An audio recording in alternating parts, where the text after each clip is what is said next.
I'm an older runner and I was already pretty fit.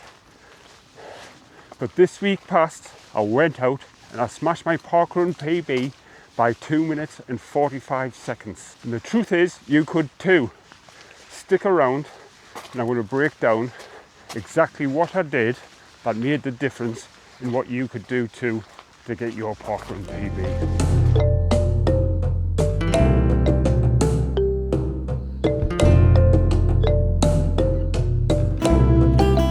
Let's start with a bigger background first. I haven't always been into sports.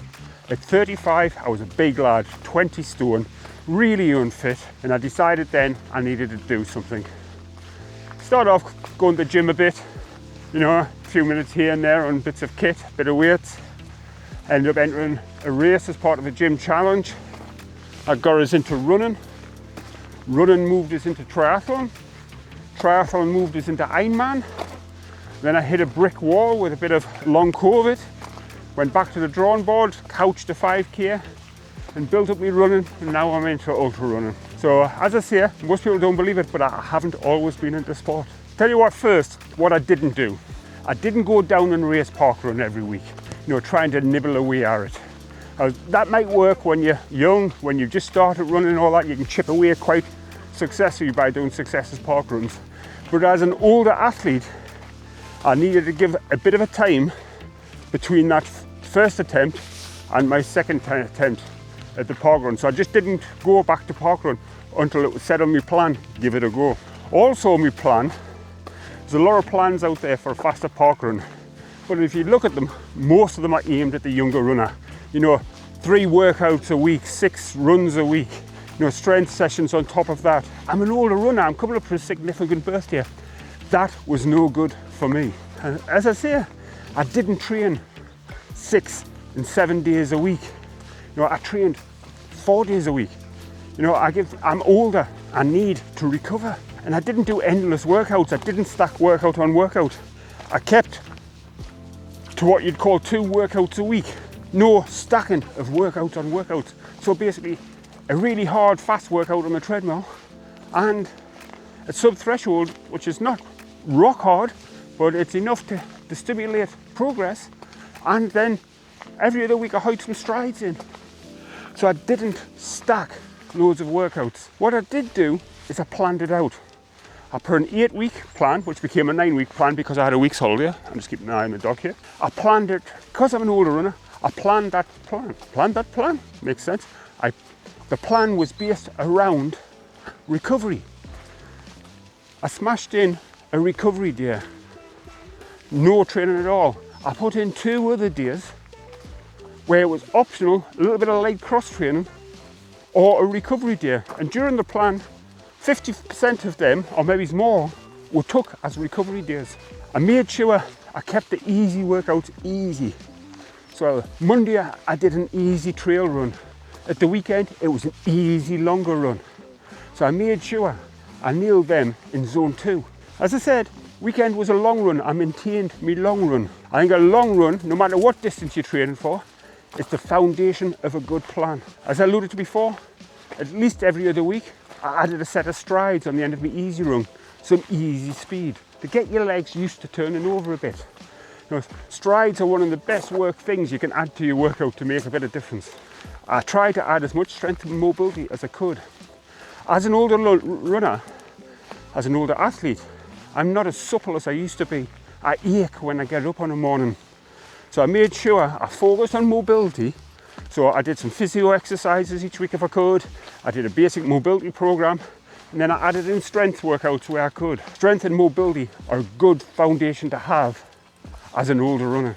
Next, I made sure I got my sleep. You know, I'm getting older, and the best way to recover is getting enough sleep. You know, I was going to bed 9 o'clock, asleep by 10. So by the time I was getting up at 6 o'clock the next morning, I had a good solid 8 hours. That works wonders for your recovery.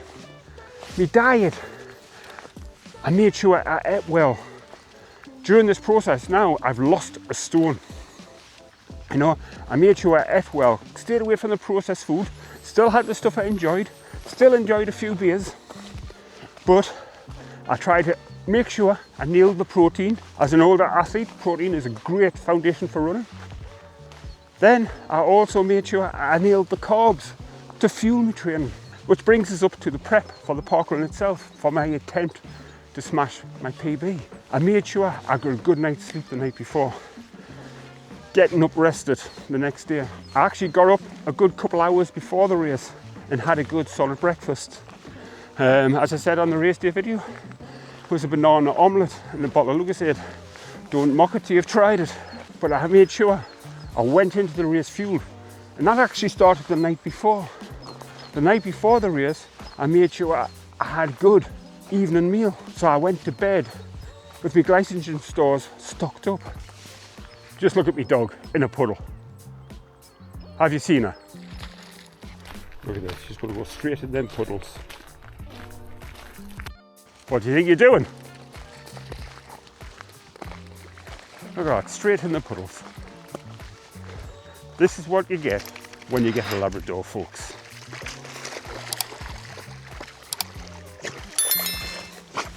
Come on. Look at the state here.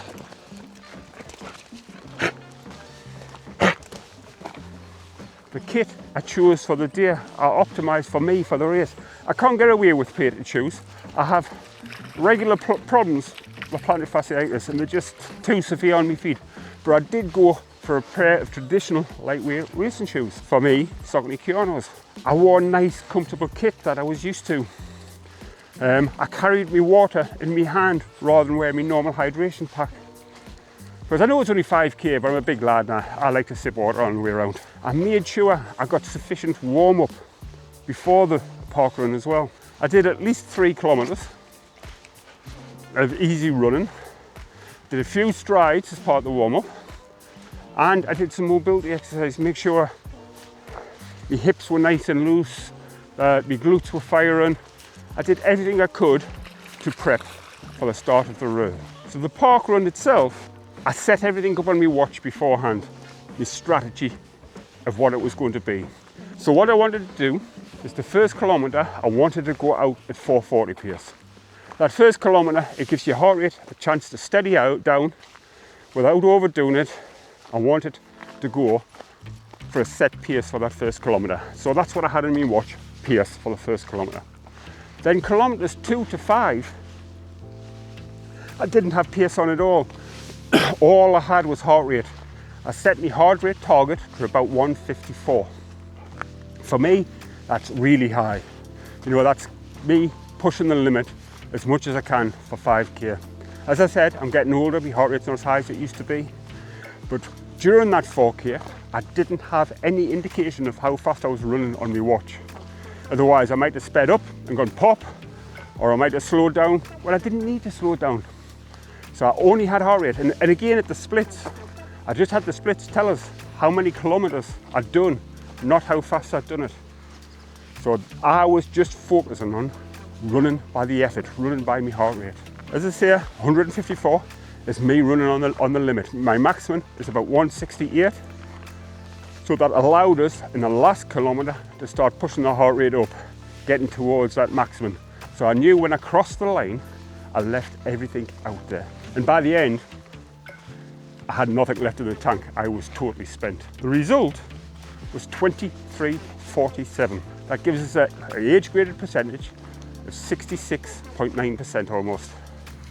And in a position in the field of about 500 of 75th or 9th in my age group, which I was over the moon with, considering my previous attempt, it'd been 26 minutes 32, which was an age grade performance of 59.9%, and I was 168th or 11th in my age group. So that gives us as I said at the beginning, that gives us a 2 minutes 45 seconds improvement, which is huge, and a jump in my age grade percentage of nearly 7% and 93 places out of a field of 500. That was how I went about nailing my parkrun improvement. So what's next? As you know, I'm in the middle of a speed phase. So I've got one more parkrun left at the end. So what are my targets now? Am I going to try and improve? Do I have a fixed goal? Well, yes, I do actually. Next parkrun is at the end of October. just before I move on to endurance training. I was just looking there. I've been on Strava since 2014, and my all-time 5k PB on Strava is from 2014. It is 22 minutes 56. So I think I'm going to set that as a benchmark target.